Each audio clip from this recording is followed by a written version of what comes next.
There's an expression that people use called living off the hook, which is basically the hook being an anchor, is what cruisers do. You can throw the anchor over the side and hang on the chain, and it's free. It's free. It doesn't cost you anything. It's your mooring. It gives you a great deal of independence, and an anchor can also be used in emergency situations to hold the boat fast. So the anchor is important. So that's what we're going to do today. Going to take a look at the anchor. And there it is, the anchor. It's a big old fella, and it needs to be.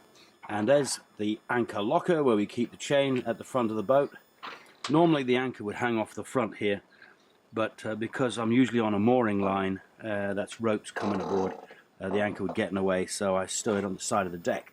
But we're going to have a look at this. But before we start, make sure the working area is clean and safe. Going to close the hatch. Don't want to do a stony. A friend of mine called stony fell down a hatch once, so leaving hatches open on a deck and falling down them is called a stony.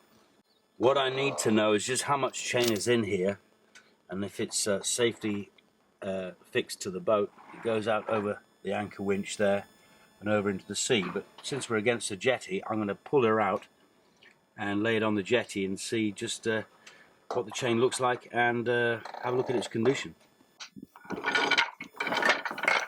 And there it is, all my chain. I reckon there's 32 meters there. It's difficult to measure, but could be 35, but we're being conservative, so I'm saying 32. And I'm trying not to let it all pay out into the harbour. That's where the chain joins the rope. I might have to investigate that. There's bits of rust on it. I'd like to know how it's done, just for my own peace of mind, because peace of mind is what it's all about. When you're hanging on a chain and a rope in the middle of the night and the weather comes up, you need to know it's going to hold. This is the rope, the warp, as they call it, anchor warp. So it turns from chain to warp.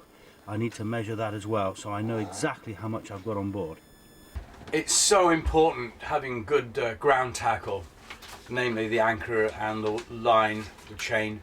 I've worked out that I've got a total of 87 meters. That's 32 chain and 55 rope. I could do with a little bit more chain, because you always put a lot more chain and line out than the depth that you're anchoring in for safety, so it lies along the bottom with the anchor. The anchor's a Manson. It's a good anchor, but I don't know how heavy it is. It's not in the spec. It is a heavy one though, a big old thing. So yeah, that's another job done on the boat. Hopefully have some nice safe anchoring over the summer, and I'll be able to sleep soundly down below, knowing that the line hasn't broken or the anchor's pulled out. So important job, and it's done. Good. I decided to clean the anchor locker before putting everything back, and I have to say, I've worked on boats all my life, or been around boats all my life, put it that way, and that's got to be the cleanest anchor locker in the entire world. It's so clean I could write a song about it. You're a clean anchor locker, yes you are, yes you are. Look at that, isn't it wonderful? Put some dirty chain in it now. There's a lot of people out there who sail solo. Solo sailing has been with us now for many, many years.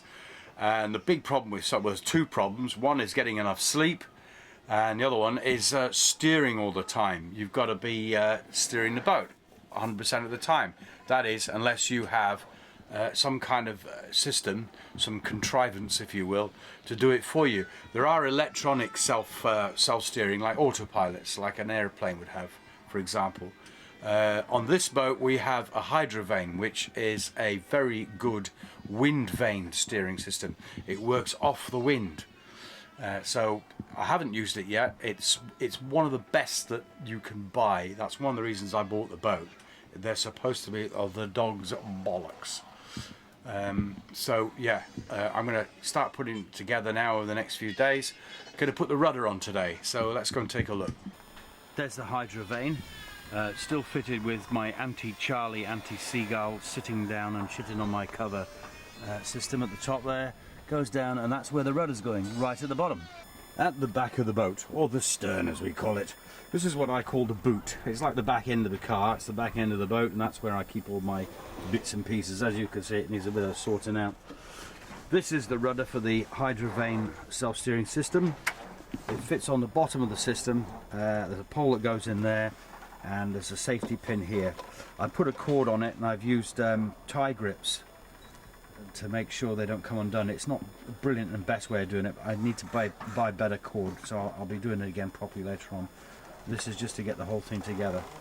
So there she is. It's made out of like a high density rubber, quite heavy, and it doesn't float, so I don't want to lose it. That's the bottom end of the hydro vane, and that's where the rudder's going. Okay, in the dinghy I've got, this will be a permanent safety line that's going to be attached from the rudder to the boat. I've also got, for the purposes of putting her on, it extended here, so if I drop it, the whole thing's attached to the boat. It won't sink any further than a few feet. And she's got to go on there. So there's going to be some swearing and some cussing while I bang it on. And I've got something to bang it with because I left my my hammer ashore in Alvor. Alrighty, so there we go. I don't know quite how to describe it, but on the top there, it's like a big sail that fits. Hopefully we'll see it all working when I put it together. In the meantime, I've got to thread some rope through here. It's like an adjustment system.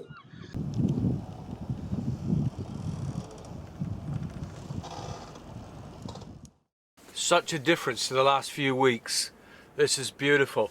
Left the marina this morning on my way back to Alvor. There's some more bad weather due, but I'm just going to sit it out on the mooring. But past this little anchorage on the way, so I thought I have to stop and have lunch. So I got the little anchor out, chucked that over the side, and here we are. It's beautiful.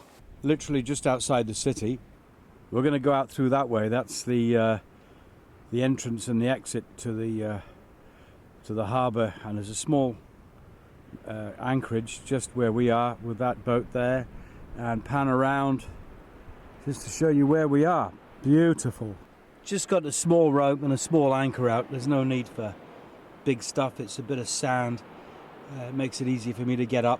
And in fact, I haven't quite figured how I'm going to get that out yet. This is what I've got the boat for. It's been a long road, and still getting things sorted, but we're getting there. There's the wind vane on the self-steering system. I'm going to give that a go on our way back. A monumental occasion! Brilliant! I've got all the sails up and I've got the self-steering working, and I'm sailing single-handed in the Algarve. Awesome, awesome, awesome. Look at it, mainsail is up, jib is up, and at the back there you can see the red wind vane of the Aries wind vane self-steering system working away. And we're sailing not exactly in the right direction. Alvor's down there. Because there's not much wind, I can't get everything to work properly unless I sail up where there is wind. So that's what I'm doing at the moment, just experimenting, sailing where there's wind.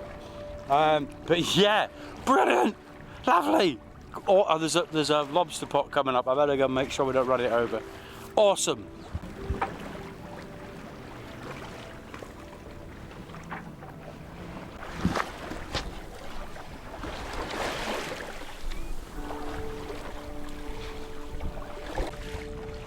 There she is, look. By means of these bits of rope here, or string really, goes through a gearing system, I can adjust the angle of the sail, the little wind vane at the back, which actually always stays into the wind. You make it so it stays in the wind, it's geared through to a little rudder which is down there, and it keeps the whole boat sailing on course. We've been on course now for at least half an hour. Brilliant. And I haven't touched anything, and the helm itself is locked. The helmet steering there is locked off, so I haven't touched that for half an hour.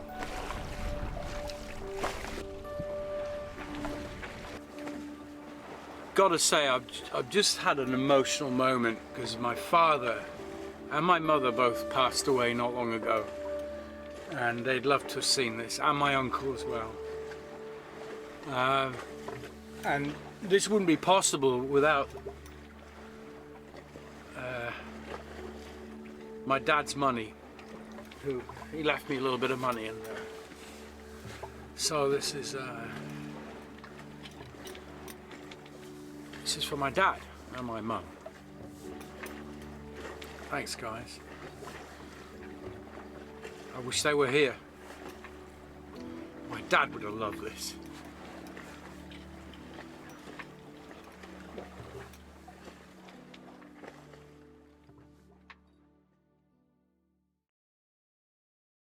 But we've got a slight problem this morning. Well, apart from running out of razor blades, that is.